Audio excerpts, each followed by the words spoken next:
MD মুসা আপনি লিখেছেন আমাদের ইউটিউব চ্যানেলে, ছেঁড়া ফাটা অচল নোট কিছু টাকা কমে বিক্রি করা যায়, আবার সাধারণ টাকা দিয়ে একদম নতুন টাকা নিতে হলে কিছু টাকা বেশি দিতে হয়, এই দুই পদ্ধতি কি জায়েজ?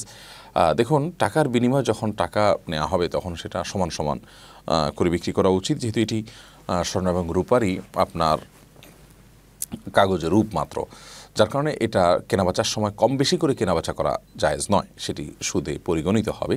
সমান সমান করে বিক্রি করা উচিত, সেটা ছেঁড়া ফাটা হোক বা না হোক। আমাদের দেশে প্রচলিত আপনার মার্কেটে দেখা যায় রাস্তাঘাটে ছেঁড়া ফাটা টাকার পরিবর্তে ভালো টাকা দেওয়া হয়, সেখানে কম বেশ করে দেওয়া হয়।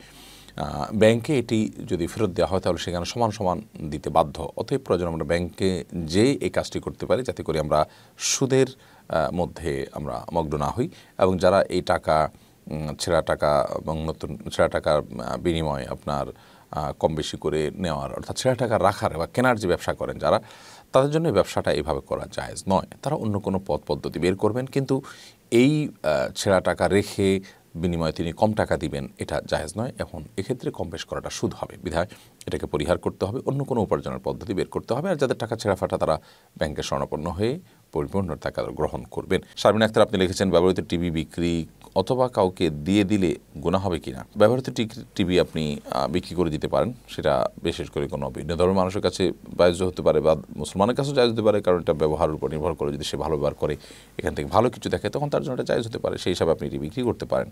মোহাম্মদ রাকিব লিখেছেন, আমি ব্যাংকে ডিপিএস করি নাই এবং সেভিংস অ্যাকাউন্ট করেছি, তাতেও আমাকে বছরের শেষ দিন কিছু সুদ দেয়, এটা খাওয়া কি ঠিক হবে না? এটা খাওয়া ঠিক হবে না, বরং এটা আপনি হিসাব করে রেখে সেই টাকাটা আপনি অবশ্যই কোনো গরিব দুঃখী মানুষকে দান করে দিবেন, যাতে করে আপনি এই হারাম টাকাটি আপনি ভক্ষণ না করেন। সওয়াবের উদ্দেশ্য ছাড়া কোনো গরিবকে আপনি দান করে দিলেন, ইনশাআল্লাহ আপনি দায় মুক্ত হয়ে যাবেন। মাহমুদুল হাসান লিখেছেন, মহারণা কি সোনা গয়না দিয়ে পরিশোধ করলে হবে? হতে পারে। মহারণা আপনি যে কোনো জিনিসপত্র দিয়ে পরিশোধ করতে পারেন, এমনকি আপনি তাকে কাপড় চোপড়, মোবাইল ইত্যাদি দিলেন আপনার স্ত্রীকে, সেটা আপনি মহারণা হিসাবে দিলেন, তিনিও যদি সেটা মহারণা হিসাবে ধার্য করার পরে সম্মত থাকেন, তাতে কোনো অসুবিধা নেই।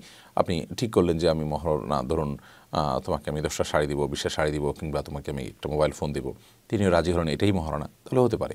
অথবা মহারণা ধার্য করা হচ্ছে নগদ অর্থই, কিন্তু পরিশোধ করার ক্ষেত্রে নগদ অর্থের বিপরীতে আপনি স্বর্ণ দিলেন, তিনি যদি সেটাই গ্রহণ করেন, কোনো অসুবিধা নেই, এটি মহারণা হিসেবে গ্রহণযোগ্য হবে। নুরুদ্দিন আপনি লিখেছেন, সৌদি আরবের অনেক জায়গায় সবুজ গাছপালা উঠেছে, এর আগে এসব এলাকায় গাছপালা দেখা যায়নি, অনেকে এটাকে কিয়ামতের আলামত সাব্যস্ত করেছেন। আসলে কি এটা কিয়ামতের আলামত? এটা কি খারাপ কিছুর ইঙ্গিতবাহী?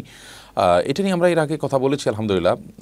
সময় টিভি থেকে আমাদের কাছে জানতে চাওয়া হয়েছে, সেখানে আমরা কথা বলেছি। কোনো একটা মাহফিলে প্রশ্ন এসেছে, সেখান থেকে আমরা কথা বলেছি। সৌদি আরব শুধু নয়, সৌদি আরবের পাশাপাশি কুয়েত সহ মধ্যপ্রাচ্যের অনেক এলাকাতেই বেশ প্রচুর পরিমাণে সবুজ গাছপালা এবং ঘাস ইত্যাদি উৎপন্ন হতে দেখা গেছে। উপর থেকে তোলা ক্যামেরার ছবিতে দেখা গেছে যে পাহাড়ের খাঁজে ভাজে পাথরের বিভিন্ন আপনার আশেপাশে চিপা ইত্যাদি থেকে আপনার ঘাস গাছপালা এগুলো গজাচ্ছে, যা মরুভূমিতে হওয়ার কথা নয়।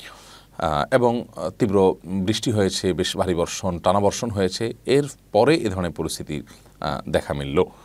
তো এটি কিয়ামতের আলামত কিনা? উত্তর হলো যে কিয়ামতের আলামত তো এ প্রসঙ্গে আমরা যেটি জানি, নবী আলাইহিস সালামের বিশুদ্ধ সূত্রে বর্ণিত প্রসিদ্ধ একটি হাদিস আছে। তিনি বলেছেন যে লা তাকুমুস সাআহ হাত্তা তাউদ আরদুল আরব মুরুজাহু আনহারা, যতক্ষণ পর্যন্ত মরুভূমির দেশগুলো, মরুভূমির অঞ্চলগুলো আপনার সবুজ শ্যামল এবং নদী নালা ইত্যাদি সেখানে প্রবাহিত না হবে, বৃষ্টি এবং সবুজ শ্যামল পরিবেশ না হবে, ততক্ষণ পর্যন্ত কিয়ামত কায়েম হবে না। এখান থেকে বোঝা যায় যে কিয়ামতের আগে মরুভূমিতে এ ধরনের পরিবেশ তৈরি হবে। এখন এই যে বৃষ্টি হয়েছে, এই যে সবুজ দেখা গেছে, এটাই কি সেটা, নাকি এর পরে আরও কোনো আপনার এরকম দৃশ্যের আপনার সূত্রপাত হবে, সেটিকে নবী সাল্লাল্লাহু আলাইহি ওয়াসাল্লাম বুঝিয়েছেন, সেটি একমাত্র আল্লাহ তাআলা ভালো জানেন। তবে এটি ঠিক যে মরুভূমিতে সবুজ শ্যামল পরিবেশ তৈরি হওয়া এবং বৃষ্টি বাদল হতে থাকা এবং নদী নালা ইত্যাদি প্রবাহিত হতে থাকা, এটি কিয়ামতের আগে ঘটবে এবং সেটি কিয়ামতের আলামত। শুধু এটি নয়, নবী আলাইহিস সালামের ভবিষ্যদ্বাণীর আলোকে কিয়ামতের আরও অনেক আলামত ইতোমধ্যে প্রকাশিত হয়ে গেছে।